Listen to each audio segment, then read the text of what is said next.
Okay, advice on men. Hey, bumbling Billy Boo.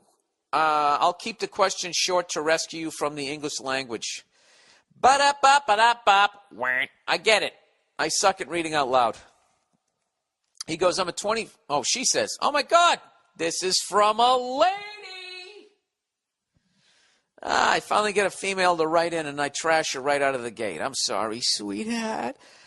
She says, I'm a 24-year-old girl, and I'd like to know your best piece of advice of understanding the human male species.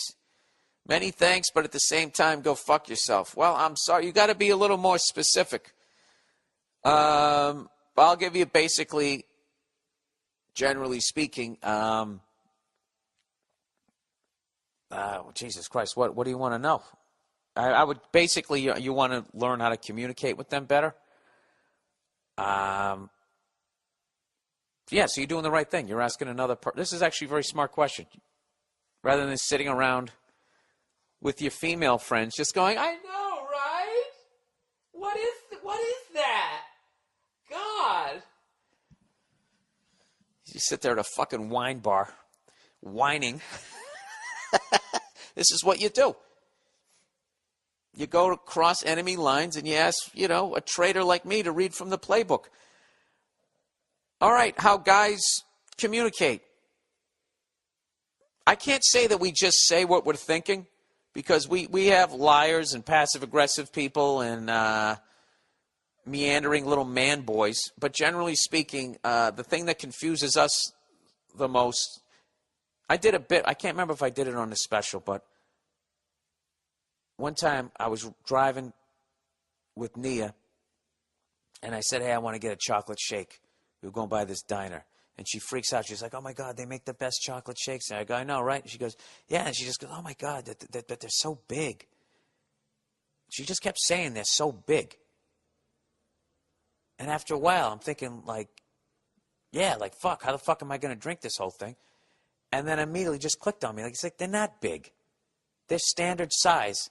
Wait a minute. She wants half of my shake, but she doesn't want to seem selfish. But she doesn't want all the calories of the full shake. But she doesn't want to look like she's taking away 50% of my good time. So rather than telling me that, she's trying to mind fuck me into thinking something that I drank a zillion times with ease is now too big. You know what I mean? So that's how you guys communicate. I don't know how we communicate. Because I can't just sit there and make it seem like guys are heroes, and where they would be like, listen, I'm trying to lose weight, so can I have half your shake? The only thing I tell you is you're 24 years old. You shouldn't understand them. You shouldn't understand guys. But it's hard for me to... I don't know what you're asking. Please write back. Please write back Advice on Men Part 2. Just do that again. Just fucking write back. Ask me something more specific, and I can help you out. But it's great that at 24 you're actually smart enough to ask guys to explain. Let's see. Best piece of advice. Here's a great piece of advice. Learn how to cook. All right? As stereotypical as that fucking sounds, I don't mean it in a sexist fucking way. All right? I don't. Don't be a slob and learn how to cook. Would put you ahead of 80% of fucking women out there. Because for some reason, somewhere along, Edith Wharton or that chick who sewed the flag, making a guy a sandwich became this absolutely degrading fucking thing to do. Yet guys still have to hold the doors and fucking buy drinks. Like, why we don't find that sexist, reverse sexist, or whatever the fuck you'd call it. I remember one time I was downstairs. I don't know what the fuck I was doing. I was doing some pain-in-the-ass job. I was cleaning out something in the garage. And without me asking or anything, Nia came downstairs with this unbelievable sandwich she had made. Pickles, toothpick in it, the whole fucking 9 yards. And she brought something to drink downstairs too. And I stopped work and I sat down and ate it. It was one of the greatest moments of our relationship. All right? So that's some advice I would give you. Is guys we're very simple. And by simple, I don't mean stupid before you get on your fucking high horse. Okay? It's like an old school engine. You open the hood and everything's right there.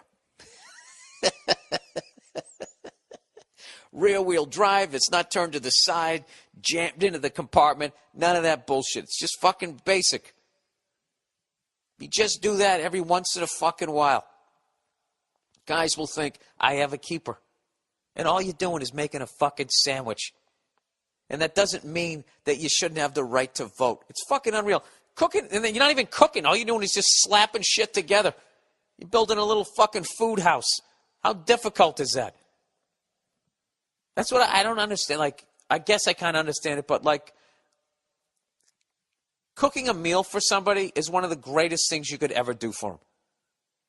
All right, I'll leave it at that. So I would say something simple like that. This is how simple guys are. If you actually, every once in a while, just said, hey, do you want a beer? And you actually got up and went to the fridge and got a beer and brought it out, put it in a fucking frosted mug. I mean, personally speaking, I'm ready to go paint the house. Because that little move there, I feel like a fucking king. That's all it takes. That's all it takes. Very simple. You know? Let him head out with his friends once a week. If they come over and they watch the game and you're not into the game, leave. Go in the other room or be a good shit and hang. But don't ruin his good fucking time. Jesus, I'm on a roll here now. Here's another one.